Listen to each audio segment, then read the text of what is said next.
Sudah, Pak.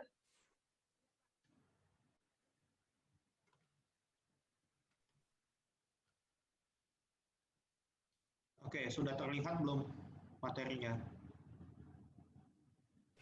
Sudah, Pak. Sudah, oke.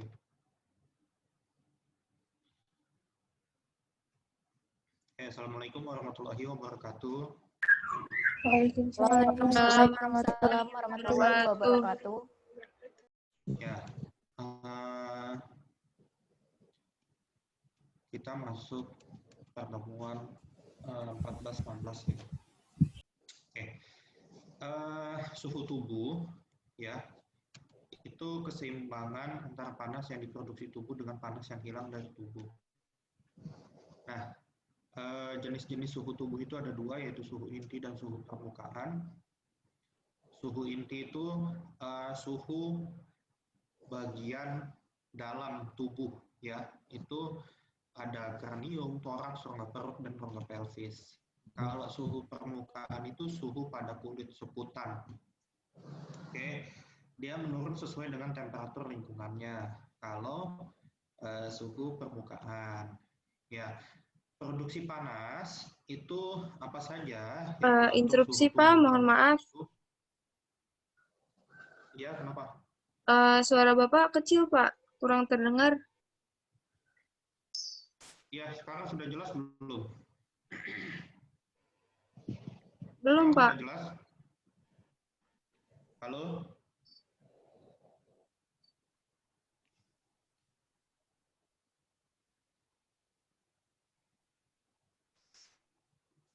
Halo? Halo? Masih kecil, Pak. Halo?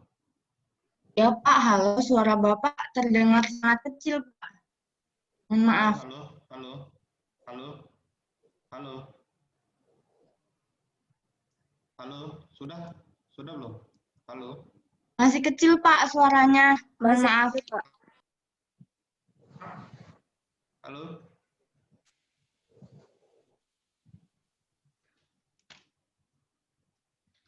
Halo? Halo? Halo? Sudah?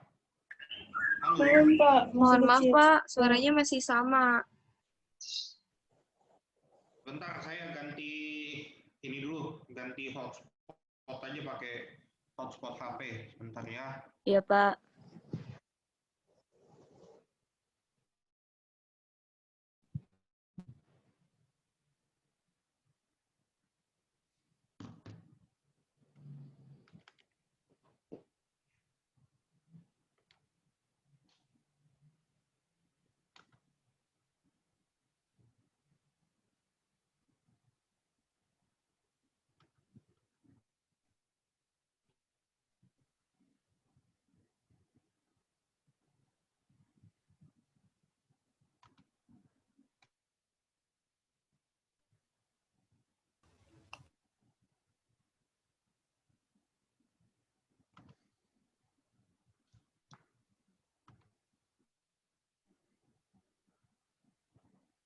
Oke, sekarang sudah jelas belum? Halo? Sekarang sudah Maaf, jelas Pak. belum? Suaranya masih tetap kecil, Pak. Ya, sekarang sudah jelas belum? Sudah, Pak. Sudah jelas. Sudah jelas. Sudah? Halo? Iya, Sudah Pak. Cukup jelas, cuma kecil aja sih, Pak. Masih belum jelas juga.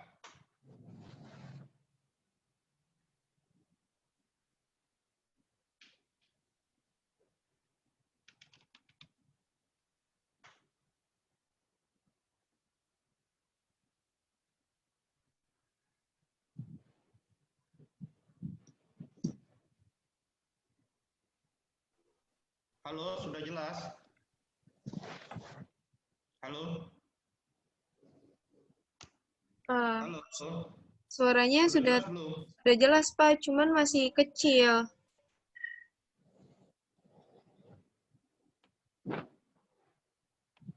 Sudah jelas belum?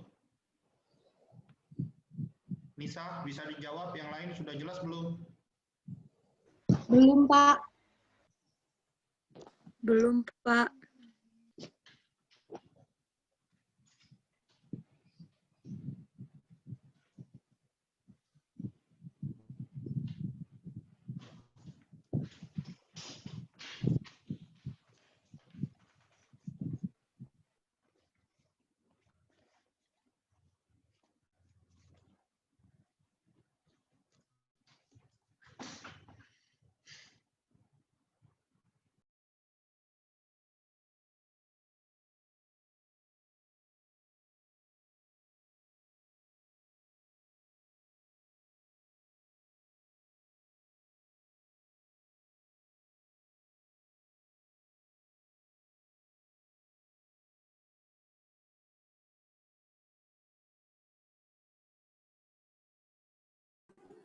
Kalau sekarang sudah jelas belum? Sudah, Pak. Sudah, Pak. Oke, saya pakai HP ya.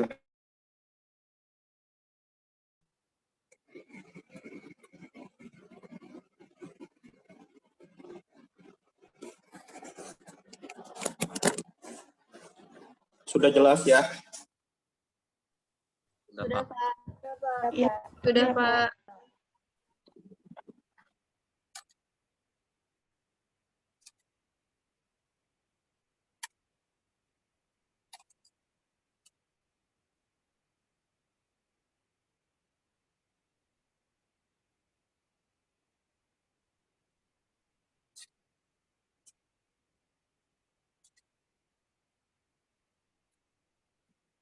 Oke, produksi panas itu ada metabolisme basal, aktivitas otot, itu hormon stimulasi simpatis, epinefrin, epinefrin dan terjadinya hepatitis.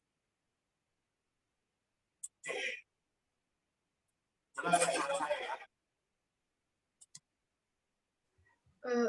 Mohon maaf, Pak. Suaranya tidak jelas lagi, Pak. Jelas tidak? Karena suaranya jelas tidak? Halo?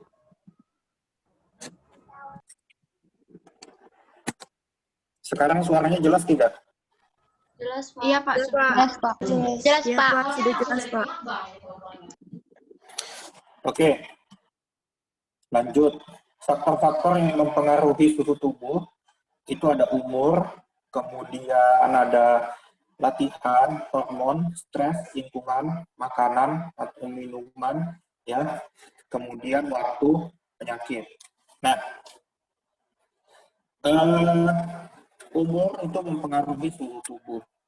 Pada saat usia balita, ya, kemudian dewasa dan pada saat tua itu usianya berbeda-beda. Bayi itu lebih hangat suhunya. Kemudian kalau jika sudah dewasa itu suhunya sekitar 37 dan kalau tua itu sekitar 36. Ya. Kalau bayi itu sekitar 37,5 38. Oke, kemudian exercise juga mempengaruhi suhu tubuh. Kalau kita latihan, maka suhu tubuh kita akan meningkat. Kemudian hormon juga mempengaruhi suhu tubuh, ya. Kemudian stres, jika terjadi stres, maka suhu tubuh juga akan meningkat. Kemudian lingkungan, jika lingkungannya dingin, maka tubuh juga akan menyesuaikan dengan lingkungan, ya, maka suhu tubuhnya juga akan meningkat. Panas juga begitu, juga akan menyesuaikan suhu tubuhnya itu akan menyesuaikan dengan lingkungan. Kemudian makanan atau minuman, waktu dan penyakit. Oke. Saya mau tanya, kalau seseorang sehabis latihan itu baiknya minum air hangat atau air dingin, sejuk? Siapa yang bisa jawab?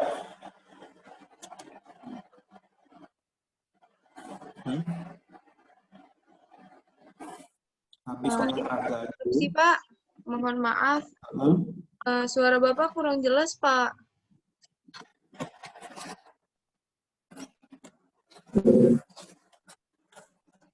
Oke, sekarang jelas tidak? Jelas, Pak. Masa sih suara saya kurang jelas terus? Saya udah pakai headset, pakai HP, pakai laptop. Interupsi, Pak. Suara Bapak jelas, tapi menggema gitu, Pak. Menggema.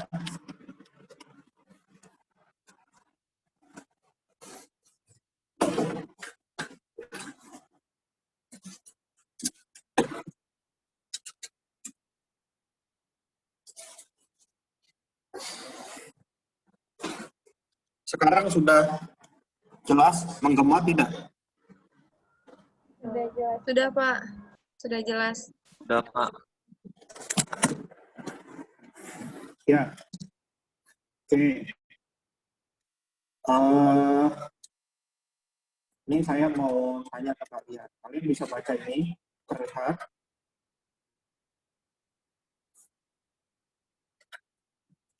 Siapa yang dalam keadaan fisiologis? Kalau alfa, itu tekanan darahnya 95/70. Bravo, tekanan darahnya itu 150/85. Charlie, 120/80. Untuk gantinya, alfa 95 per menit, Bravo 150 per menit, frekuensi nafas untuk alfa 20, Bravo 25, Charlie 15.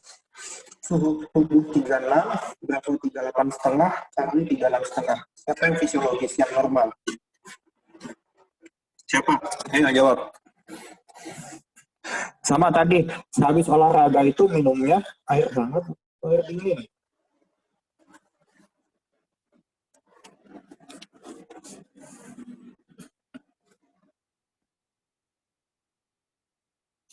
Halo adik-adik, dengar saya tidak? Dengar, Pak. Iya Pak, dengar. Ya, kalau dengar, tolong jawab, kita komunikasi.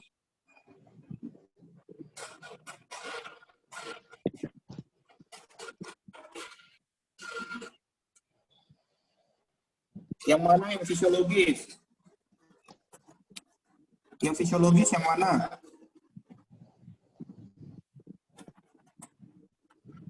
Halo?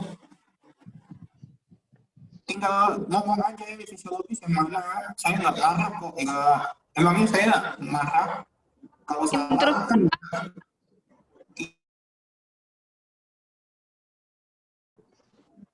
Iya, Jangan interupsi, Pak. Iya. Kalau menurut saya, Charlie, bener gak, Pak? Charlie. Ya, yang lain gimana? Ada yang menjawab Alfa, Bravo? Kalau menurut saya Alfa, Pak. Kalau menurut saya alfa, Pak. Menurut Kenapa? saya alfa, Pak. Fisiologis tahu nggak keadaan fisiologis? Keadaan fisiologis itu keadaan yang normal. Kalau ada sesuatu namanya patologis, ya. Jadi fisiologis itu normal, patologis itu tidak normal, ada gangguan. Ya, paham? Bapak, Paham tidak? Interupsi, Pak. Tambah. Ya, Mohon silakan. maaf. Mohon maaf, suara Bapak tadi renyek-renyek banget, Pak. Terus kecil. Mohon maaf, Pak. Iya, saya ini ulang lagi. Siapa yang fisiologis? Alfa, Bravo, Charlie. Siapa yang fisiologis?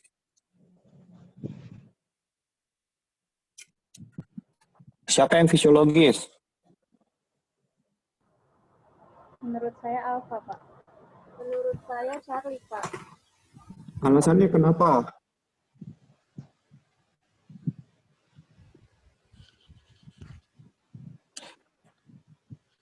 Coba saya matikan kamera ya, supaya suara kalian tolong jangan matikan kamera supaya saya bisa tahu siapa yang hadir. Saya matikan kamera supaya internet saya stabil.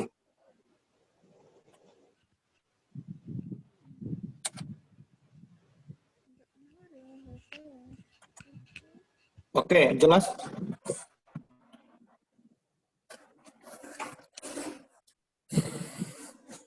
Oke, jadi dari semuanya antara Alvo, Brava, dan Charlie, ya, itu semuanya fisiologis, ya.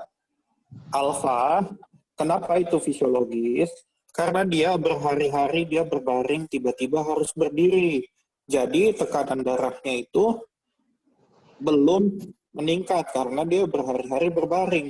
Jadi tekanan darah itu jantung tidak perlu memompa terlalu tinggi, ya. Tapi lihat denyut nadinya meningkat, ya, karena dia dalam keadaan kondisi mungkin sakit di situ. Kemudian frekuensi nafasnya dia 20 per menit. Ini masih dalam batas normal. Oke, kemudian suhu tubuhnya juga tidak ada perubahan ya, 36. Bravo kenapa suhu tubuhnya meningkat, tekanan darahnya meningkat, nafasnya meningkat? Karena dia baru selesai lari maraton. Otomatis secara fisiologis, kalau kalian habis lari maraton, apa yang terjadi? Tekanan darahnya meningkat, denyut nadinya meningkat, respiration rate-nya meningkat, ya toh. Sekarang kalau Charlie posisi duduk santai seperti sekarang, tekanan darahnya 120 per 80 normal, denyut nadinya 72 per menit normal, frekuensi nafasnya juga 15 per menit normal. Suhu tubuhnya juga 36,5 derajat Celcius itu suhu tubuh normal. Ya, paham? Jadi semuanya dalam kondisi Paham, Pak. fisiologis. Paham ya? Ya, Pak. Ya, paham, Pak. Siswa? Iya, Pak. Pak. Oke. Kita lanjut. Nah, ini lingkungan hidup. Oke. Ini yang satu ini ibu di kantor ya, kemudian yang satu main golf. Oke ya. Nah, Kecilin suaranya.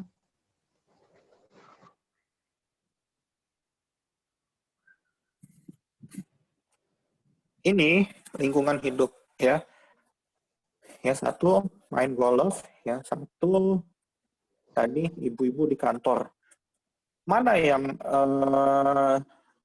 terjadi suhu tubuhnya meningkat, mana yang juga tekanan darahnya meningkat? Ayo, yang main golf atau yang duduk di kantor depan laptop? Yang main golf, Pak. Yang main golf, Pak. Yang main golf, Pak. Kenapa? Pasti dia punya di situ pertama ada hormon yang memicu dia, oh kalau saya harus bisa memasukkan bola golf itu ke dalam lubangnya. Nah, ya kalau bisa sekali pukul, misalnya hole in one, ya kan? Jangan sampai dia tidak masuk bolanya. Nah, di situ ada hormon yang bekerja. Karena itu dan juga suhu lingkungan. Yang satu suhunya suhu ruangan. Suhu ruangan kalau pakai AC itu sekitar 25, 24, 25. Sedangkan kalau di luar itu bisa suhunya 37, 38 ya. Oke, jenis-jenis kehilangan panas itu ada radiasi, konveksi, evaporasi, dan konduksi. Radiasi itu pemindahan panas dari permukaan suatu objek ke permukaan lain tanpa ada kontak. Ya, contohnya gini, radiasi sinar matahari. Ya. Kemudian konveksi, penyebaran panas karena pergeseran antara daerah-daerah yang kepadatannya tidak sama. Contohnya, tubuh panas hilang karena pakai AC atau kipas angin.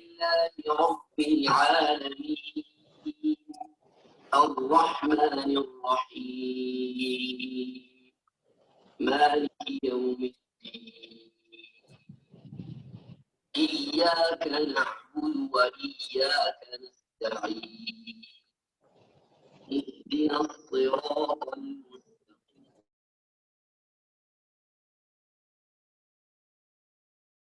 evaporasi itu terjadinya contohnya penguapan, ya, kompres panas, ya, kemudian respons, kemudian konduksi, pemindahan panas pada objek lain dengan kontak langsung tanpa gerakan yang jelas, ya, berbaring di lantai yang dingin, kemudian kompres dingin.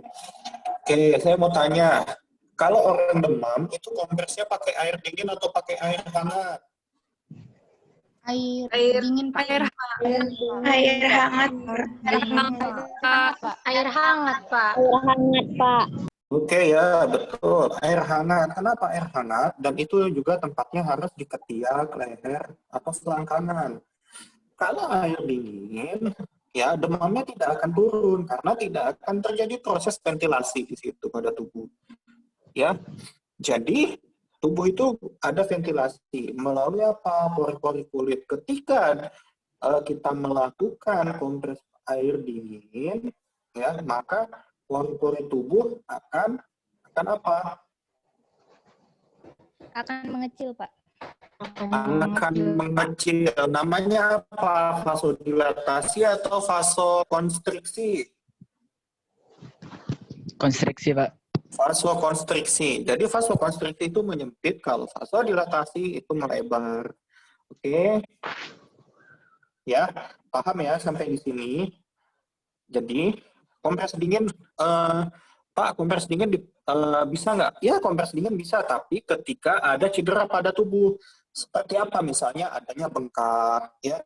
Kompres dingin ketika terjadi bengkak, ya itu tanda-tanda bengkak itu ada kemerahan. Tanda-tanda terjadinya adanya kerusakan jaringan itu ada kemerahan, bengkak, ya ada nyeri. Nah, ketika terjadi bengkak, itu boleh kita lakukan kompres dingin. Kompres dingin berapa lama? Nah, kompres dingin itu sekitar 10-15 menit. Jika belum melewati batas itu tubuh akan terjadinya vasokonstriksi. Tapi ketika dia sudah 15 menit akan terjadi namanya vasodilatasi dari pembuluh darahnya. Itu ya, paham ya? Oke. Pengaturan suhu tubuh, ada mekanisme fisiologis dan ada mekanisme tingkah laku.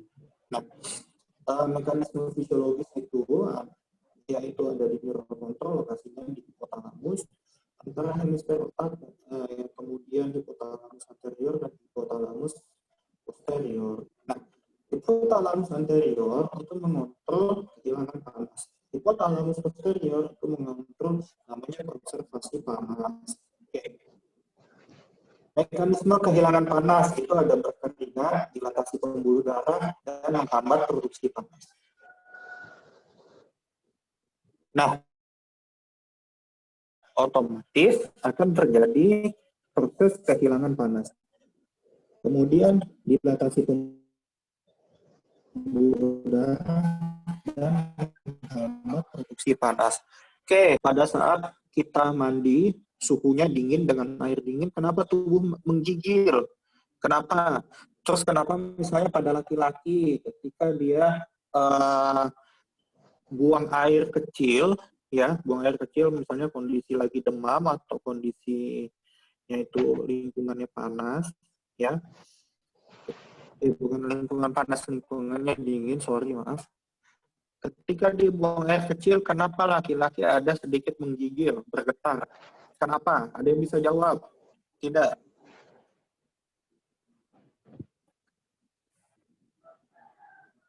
Kenapa?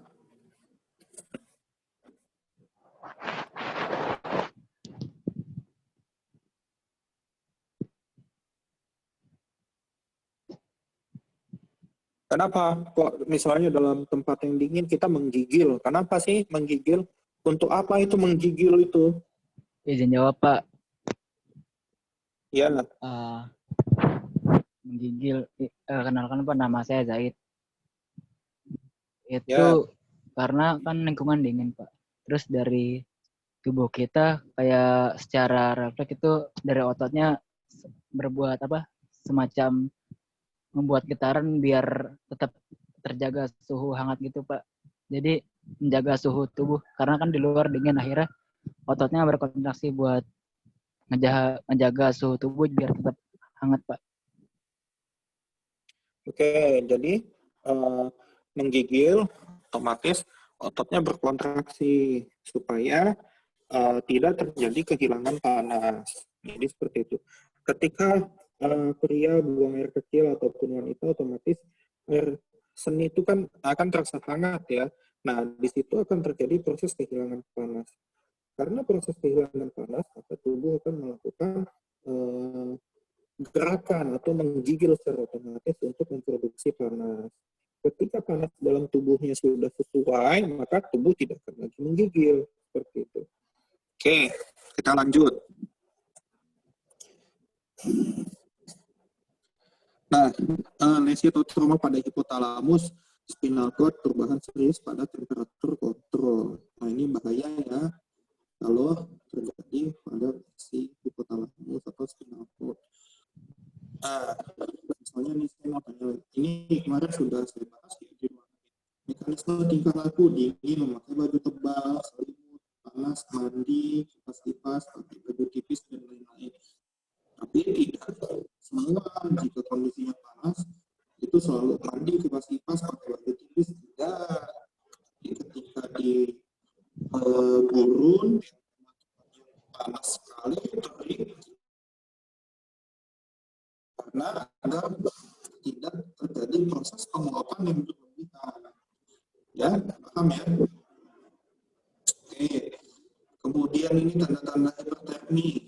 Ada apa saja? Ada nadi meningkat, respirasi cepat dan dalam, menggigil karena meningkatnya ketegangan otot skeletal dan terjadi kontraksi pucat, kulit terasa dingin karena vasokonstriksi, karena vasokonstriksi, kemudian kedinginan, bulu kuduk berdiri, terjadi penghentian panas, penghentian keringat dan suhu tubuh yang meningkat.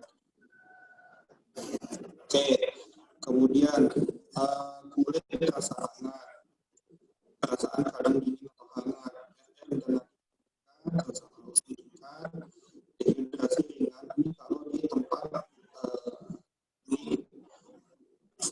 ini jika terjadi outburst, ya, rasa haus meningkat, dehidrasi ringan atau berat di tempat yang panas, kemudian mengantuk, gelisah, delirium, tegang, pada mulut, hilang nafsu makan, lemah, sakit pada otot-otot karena katabolisme protein. Interupsi, Pak. Kemudian ini demam, ya, kulit terlihat merah dan terasa hangat, defervescent, ya, berkeringat, menggigil, kemungkinan terjadinya dehidrasi. Kemudian ini ada hipotermia, suhu kurang dari 36 derajat Celcius. Nah, ini bisa menyebabkan kantuk sampai koma. Penyebabnya kehilangan panas yang berlebihan, tidak adekuatnya produksi panas untuk mengganti kehilangan panas, dan gangguan termoregulasi di hipotalamus. Nah, tanda-tanda klinis hipotermia itu ada suhu tubuh turun, menggigil berat, perasaan sangat dingin, pucat, dingin, hipotensi, output urin yang sedikit, kemudian koordinasi otot juga berkurang, kemudian disorientasi, mengantuk secara cepat, bisa menjadi koma atau tidak sadar. Kalau sudah tidak sadar, mesti kita lihat GCS-nya. Oke. Nah, tempat-tempat pengukuran suhu tubuh ada oral, aksila, rektal, dan membran timpani. Suhu tubuh ini normal menurut usia ya. Nah, ini newborn itu, nah tadi yang saya bilang, bayi atau fetal ya, kemudian atau sampai usia 5 tahun, nah itu suhu tubuhnya lebih tinggi. Tapi ketika dia dewasa, mulai usia 6 tahun, suhu tubuhnya itu angka 37. Jika lansia itu sekitar 36. Oke.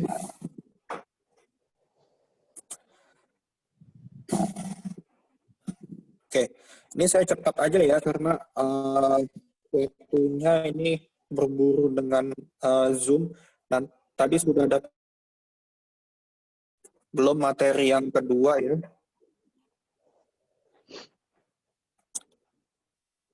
Oke, kemudian ada heat syncope ya. Kemudian ada heat cramp. Nah, heat syncope itu apa sih? Itu nadi lemah, sistol kurang dari 100, kulit dingin dan pucat. Nah, intervensi yang mesti dilakukan apa? Posisi kaki lebih rendah dari tubuh, istirahat, dan beri cairan oral. Ya. Kemudian, kram. Nah, heat cramp itu terjadi perlahan-lahan, kram pada otot rangka dan spasmus. Ya. Biasanya terjadi pada otot yang kerjanya paling berat, otot lembek, kulit lembab, suhu normal atau sedikit meningkat, terjadi karena berkeringat banyak dan intake cairan tanpa garam. Nah, jadi kalau heat cramp ini perlu apa? Larutan garam oral, ya. Makanya ketika suhu tubuh meningkat, ya. Jadi misalnya pada saat berolahraga akan bisa terjadi kram. Nah, karena suhu tubuh meningkat. Nah, maka perlu minuman yang berion. Nah, seperti itu. Untuk apa? Mencegah terjadinya heat syncope dan juga heat cramp. Jadi seperti itu.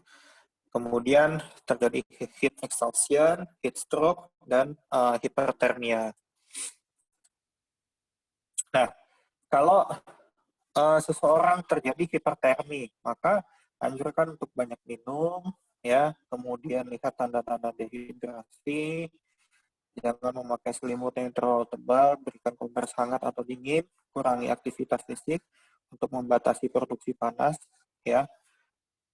Gunakan kipas angin dan tepit sponge. Kemudian perubahan pada cairan dan suhu Pak, tubuh. interupsi. Iya. Iya. Waktunya tersisa kurang lebih 3 menit lagi, Pak. Iya, kamu coba buat linknya aja yang baru. Oh, iya baik, Pak. Ya, linknya kalau bisa yang sesuai aja, habis ini habis, nanti langsung kita login lagi pakai yang ini. Oh, iya, baik, Pak. Ya. Kemudian perubahan pada cairan tubuh dan suhu, ya, ini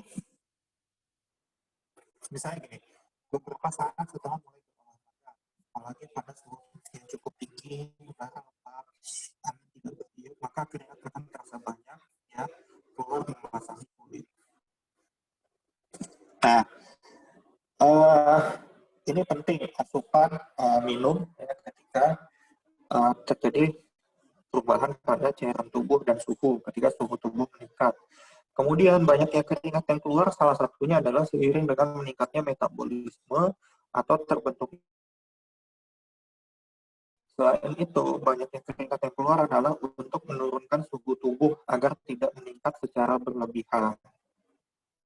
Oke, contohnya tadi, misalnya di gurun, jika kita pakai pakaian yang tebal, maka akan berkeringat.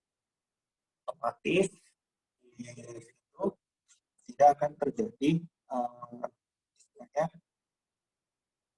kenaikan suhu yang berlebihan karena dia akan menahan suhu tubuh gitu. Kemudian dengan keluarnya keringat maka akan membasahi kulit, kemudian akan menguap. Menguapnya keringat ya dari permukaan kulit akan mengambil panas sehingga suhu badan menjadi berkurang, jadi tidak berlebihan.